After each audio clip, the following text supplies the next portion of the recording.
প্রিয় বন্ধুরা, আজকে এলাম একটা স্বরচিত কবিতা নিয়ে।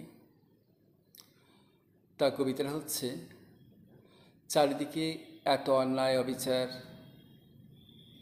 হচ্ছে সারা পৃথিবী জুড়ে, কিন্তু প্রতিবাদও হচ্ছে, মোমবাতি মিছিল হচ্ছে, নানান কিছু হচ্ছে, কিন্তু তার ফল কি হচ্ছে? ফলটা বোধহয় আমরা ঠিক সুফলটা পাচ্ছি না। ঠিক প্রতিবাদীদের মধ্যেও ভয় ডর আছে। তারা প্রতিবাদ করে সে ঠিকই, কিন্তু আবার চুপ করেও যেতে হয়। তো যাই হোক, এই নিয়েই একটা কবিতা আজকে আমি লিখেছি, পাঠ করে শোনাচ্ছি। তা কবিতাটির নাম দিয়েছি প্রতিবাদীদের তরে শুভেচ্ছা।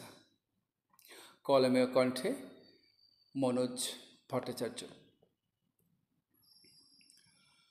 হতাশার অন্ধকারে দিকভ্রান্ত পথিক আমরা অনেকে, ভাগ্যের দোহাই দিয়ে কাটিয়ে দিই যে সারা বেলা।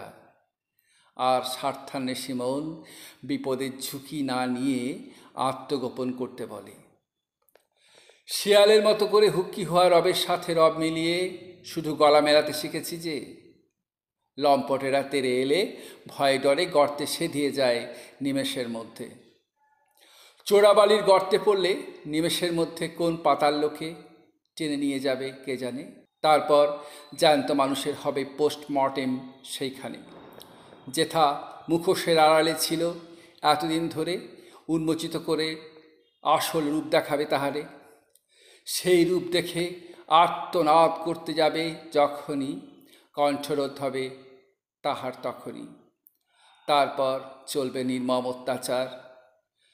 পোষা হাইনার দল উচ্ছিষ্ট ভোজনে হবে তৃপ্ত, আবার নতুন শিকারের খোঁজে, হেথা নয় হোথা নয়, অন্য কোথাও অন্য কোনোখানে। তল্লাশি চলবে, পুনরাবৃত্তি ঘটবে, জনজাগরণ হবে, মোমবাতি মিছিল হবে। তারপর আবার সব কিছু স্তব্ধ হয়ে যাবে, শুধু ইতিহাস আপন অন্তরে সযত্নে লিখে রাখবে নিরপেক্ষ সাক্ষী হিসাবে। নমস্কার।